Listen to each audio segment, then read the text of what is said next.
क्या आपको कभी ऐसा महसूस हुआ है कि इस धरती पर जी रहे लाखों करोड़ों लोगों में से आप केवल एक इंसान मात्र हो? हाँ, शायद आपने ऐसा जरूर महसूस किया होगा, लेकिन इसका मतलब यह नहीं कि परमेश्वर की दृष्टि में आपका कोई खास महत्व नहीं है। परमेश्वर ने आपको एक विशेष रीति से बनाया है और आपके जीवन के लिए उसके पास एक अच्छी योजना भी है। वास्तव में परमेश्वर ने इस पृथ्वी को इसलिए बनाया ताकि हम उसके साथ अपना एक संबंध रख सके, एक ऐसा संबंध जहां हम हमारे दिल की हर एक बात उससे कह सके। अब परमेश्वर को जानना हमारा लक्ष्य है, क्योंकि जब हम परमेश्वर को जान लेते हैं तभी उसकी योजना के अनुसार अपना जीवन जीना हमारे लिए आसान हो जाता है। परंतु यहाँ हमारे सामने एक चुनौती है। शायद आप पहले से ही जानते होंगे कि कोई ना कोई शर्त जरूर होगी, और वह यह है, परमेश्वर में कोई दोष नहीं है।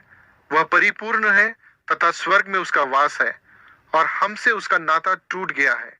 इसलिए नहीं कि वो स्वर्ग में रहता है और हम धरती पर, परंतु हमारे पापों के कारण हम उससे अलग हो गए हैं।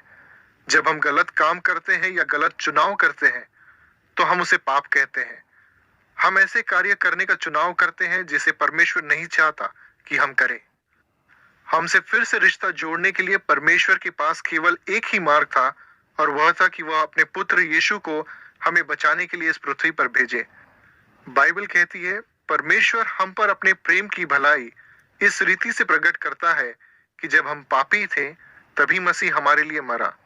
2000 वर्षों से भी पहले यीशु का जन्म हुआ था और उसने इस पृथ्वी पर एक पाप रहित जीवन जिया।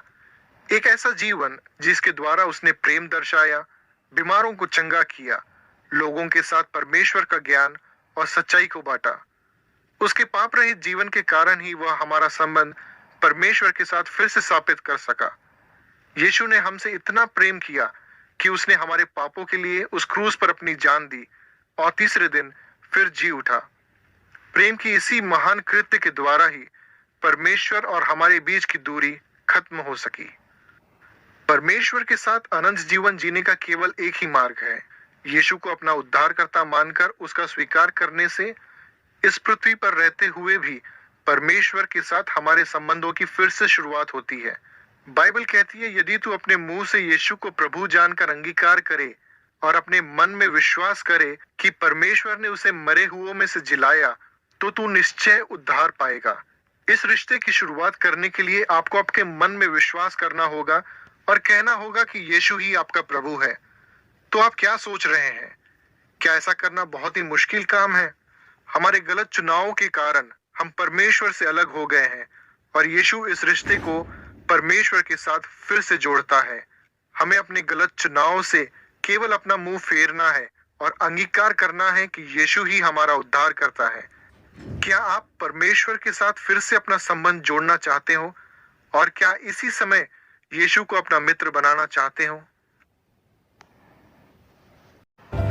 परमेश्वर के साथ अपने संबंधों की शुरुआत करने के लिए यह प्रार्थना करें। प्रिय प्रभु, मैं कबूल करता हूँ कि मैंने ऐसे काम किए हैं जो आपकी इच्छा के विरुद्ध हैं, लेकिन अब मैं आपसे संबंध स्थापित करना चाहता हूँ। मेरे द्वारा किए गए पापों के लिए मुझे क्षमा करें। मैं अपने संपूर्ण मन से विश्वास करता हूँ कि मुझे मेरे पापों से मुक्ति दिलाने के लिए यीशु ने उस क्रूस पर अपनी जान दी और फिर से जी उठा, और मैं यीशु को अपना प्रभु और उद्धारकर्ता स्वीकार करता हूँ। मैं प्रार्थना करता हूँ कि मुझे पवित्र आत्मा से भर दे ताकि मैं आपके प्रति विश्वास योग्य बना रहूं। मुझे बचाने और अपनी संतान बनाने के लिए धन्यवाद। मुझसे कृपया करके बात करें और आपकी बातें सुनने के लिए तथा जिस मार्ग पर आप चाहते हैं उस मार्ग पर चलने के लिए मुझे सहायता करें। मैं चाहता हूँ कि इस पृथ्वी और स्वर्ग में मैं अपना समय आपके साथ बिताऊं। यीशु के नाम में, आमीन।